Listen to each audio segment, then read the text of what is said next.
Pemirsa, kita lanjutkan diskusi kita. Tadi dari diskusi, apakah pemerintah khawatir atau takut kepada rakyat? Atau sebaliknya? Padahal sesungguhnya ketika pemerintah takut kepada rakyatnya, maka akan lahir kebebasan. Tapi ketika rakyatnya takut kepada pemerintahnya, maka akan lahir tirani. Victor Laskoda. Itu Thomas Jefferson berkata. Baik, yang pertama sebagai Ketua Fraksi Partai Nasdem DPR RI, saya menyampaikan terima kasih kepada Bang Kari dan ILC karena telah membantu tugas DPR dalam rangka melakukan sosialisasi Undang-Undang KUHP ini, rancangan Undang-Undang KUHP, yang mana memenuhi asas sosiologisnya. Ini baru babak pertama, satu pasal, masih 700 babak lagi. Baik Bang Kari. Yang kedua, kalau kita membaca dan mempelajari seluruh negara-negara yang pergunakan pasal-pasal seperti ini, banyak yang telah mencabut, banyak juga yang mempertahankan. Tetapi yang mencabut sekalipun, apabila ada penghinaan, maka akan dilakukan hukuman yang berat sekali oleh hakim.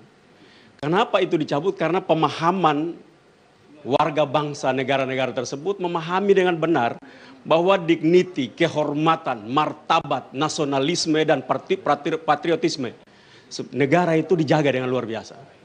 Karena itu dipandang tidak perlu lagi pasal ini secara khusus dibuat dalam sebuah undang-undang. Nah, untuk Indonesia, pertanyaan kita, sebuah negara yang dianggap mempunyai nilai nasionalisme adalah begitu bertanya, apa yang sangat luar biasa prestasi negara ini? Tidak boleh second langsung dijawab oleh seluruh warga bangsa ini. Jangan pernah berpikir, langsung refleks jawab, ini keberhasilan kami, ini, 2, 3, 4, 5, 6. Nah, saya berpikir bukan berarti bahwa kita lagi dalam posisi untuk tidak merasa percaya diri terhadap bangsa ini. Tapi kalau kita tanya tentang Indonesia, apa prestasi yang dimiliki oleh bangsa ini, pasti kita pikir, apa ya? Bola, nggak mungkin. Orang posisinya lagi ribut. Mana lagi bulu tangkis? Ya kadang-kadang kalah, kadang-kadang menang. Apalagi yang kita banggakan? Karena itu sangat fatal, khusus untuk berbangsa dan bernegara. Pasal ini dibuat khusus dalam undang-undang bukan untuk melindungi seorang apakah dia presiden, untuk melindungi martabat bangsa ini, dignity bangsa. Itu yang dilindungi. Yang harusnya juga pasal itu sebagai historis juga dibaca untuk juga melindungi warga bangsa yang ingin memberikan protes, kritik terhadap kepala negaranya, kritik terhadap pemerintahnya. Nah, dua ini dalam perjalanan sosialisasi undang-undang ini kita akan mendapatkan secara baik. Apa yang harus kita rumuskan agar jangan sampai ke depan warga negara yang melakukan protes terhadap pemimpinnya malah dia dihukum. Dibuat secara dengan benar. Tetapi juga diproteksi agar ada kebanggaan sebagai anak bangsa melihat pemimpinnya itu tidak gampang dibully. Kita juga harus belajar untuk memperlihatkan kepada bangsa-bangsa lain bahwa bangsa ini bangsa yang luar biasa. Bangsa yang percaya bahwa pemimpinnya tokoh yang luar biasa. Kita lihat Rusia, di saat kehilangan dia menjadi Uni Soviet, pasti bangsa-bangsa lain menyatakan bahwa ini habis. Tapi hari ini tumbuh seorang Putin, begitu luar biasa mempersatukan Rusia sebagai federasi Rusia hari ini. Dan Rusia dihitung luar biasa pada saat peta perpolitikan internasional. Nah, Indonesia ini kan bangsa besar. Negara dengan 4 penduduk terbesar di dunia. Kalau kita sudah mulai untuk berpikir, biarin aja memang kita duduk di sana, presiden itu duduk untuk dihina-hina, dibilangin monyet boleh, dibilangin kampret boleh, mau dibilang kebo boleh, sebenarnya khusus untuk kita punya kepala negara dia juga nggak pusing. Mulai dari SBY, Jokowi, ini juga cuek aja dia. Ini bukan masalah tentang apakah presidennya malu atau lagi dalam posisi dipermalukan. Yang malu itu anak bangsanya yang malu. Orang dari luar menonton, gila tuh presiden dikerjain suka-suka, memang nggak pantas dia jadi presiden di situ. Inilah yang sebenarnya yang terganggu hati nurani kita. Karena itu memang rumusan ini perlu dibuat secara khusus, tetapi dengan sebuah pertimbangan-pertimbangan yang dibuat agar tidak dipakai hanya untuk kepentingan penguasa dalam rangka untuk membuat seluruh warga negara ini tidak mampu menyuarakan hal-hal benar dengan baik. Itulah semangatnya. Nah, kalau semangat seperti ini sudah tidak ada, lalu kita tidak lagi meletakkan kehormatan, dignity bangsa ini menjadi satu bentuk yang harus kita hormati, kita jaga. Kemana kita mau pergi? Kemana bangsa ini mau jalan? Tidak ada lagi kehormatan apa. Satu dan yang lain saya sepakat dengan Ibu Ratna Sarumpait bahwa ini kita harus duduk untuk berpikir agar berpikir tentang bangsa. Tidak boleh ribut lagi. Tetapi tentunya harus ada panduan. Harus ada panduan untuk itu. Normanya diatur dengan baik agar setiap orang yang duduk di situ melambangkan kehormatan dan dignity bangsa ini. Dia bukan orang-orang biasa yang duduk di sana. Dia orang luar biasa. Karena cuma satu.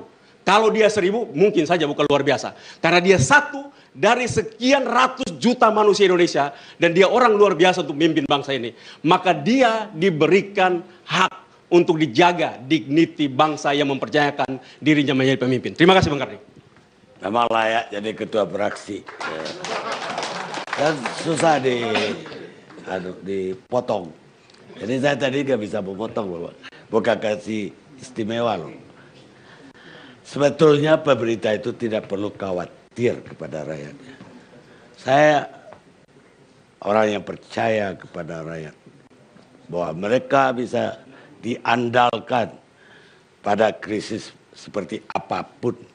Kuncinya beri atau kasih mereka penjelasan dan fakta yang sejujur-jujurnya. Abraham Lincoln, kita sekarang ke Arswendo.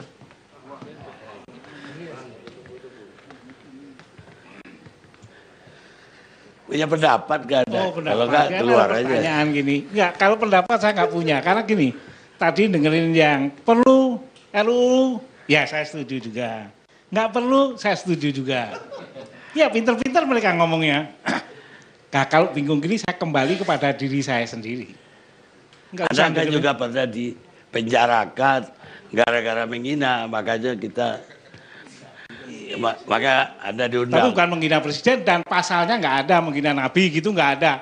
Pasalnya di situ bunyinya, menimbulkan kebencian, menimbulkan permusuhan, itu artinya nggak usah disebut itu juga bisa. Presiden itu nggak usah disebut, Pak pakai pasal lain juga bisa, intinya di situ. Tapi gini dah, coba dengerin dulu. Enggak, judulnya kan bagus. Apakah presiden boleh dihina misalnya gitu. Ya kan sama saja. Judul yang sama ini bisa, apakah dengan demikian presiden boleh menghina ganti, ayo. Loh, pernah terjadi zamannya Gus Dur kan gitu. Dianggap menghina DPR. Yang disamakan taman kanak-kanak. Yang terhina bukan hanya DPR-nya, merasa direndahkan. Anak-anak TK-nya juga merasa direndahkan.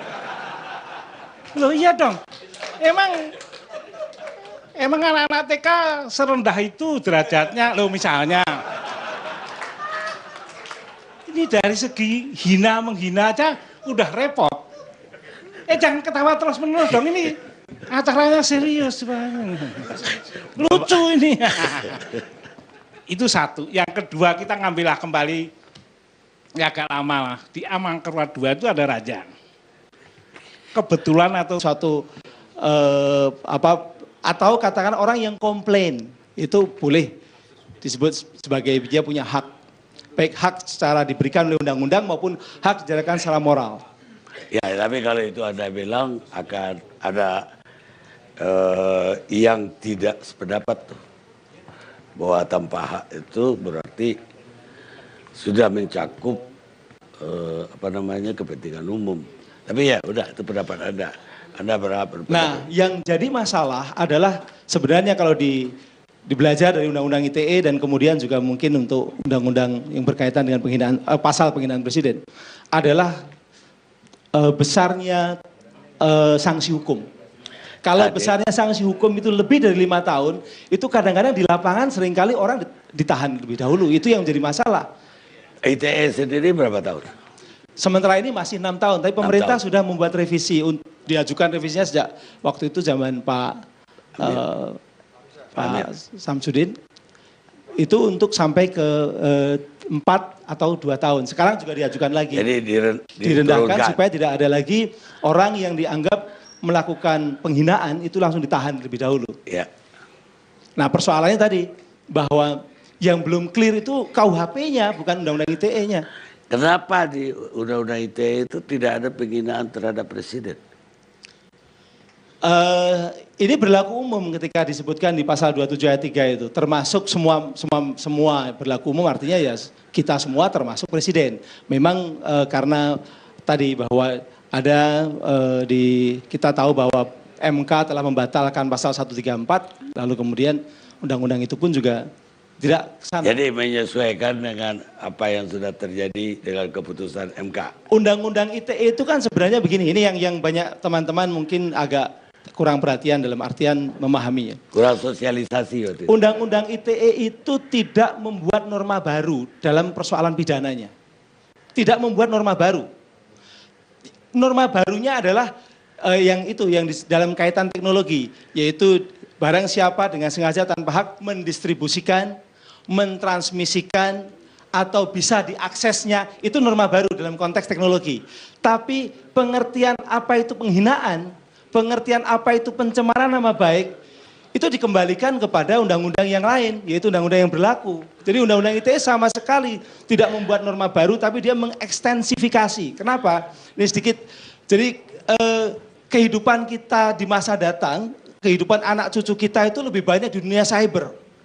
90% kehidupan kita waktunya dihabiskan di dunia cyber. Oleh karenanya lalu norma-norma yang ada di dunia real, dunia fisik itu diberlakukan di dunia cyber. Oke, jadi hanya dipindah tempat dan dengan infrastrukturnya cyber.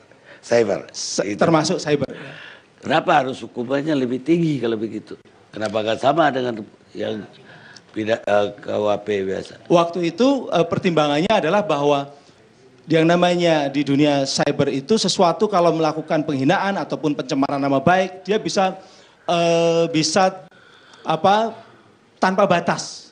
Dia melakukan di Indonesia bisa sampai ke seluruh dunia, kalau misalnya menggunakan bahasa yang dipahami ya. Kemudian juga waktunya bisa berulang-ulang, karena bisa di-forward, di-share, kalau istilah komunikasi sekarang namanya mass self-communication. Jadi komunikasi itu massal, tapi melalui orang per orang. Jadi waktunya bisa panjang. Kalau tertulis juga bisa difotokopi. Kita rehat dulu.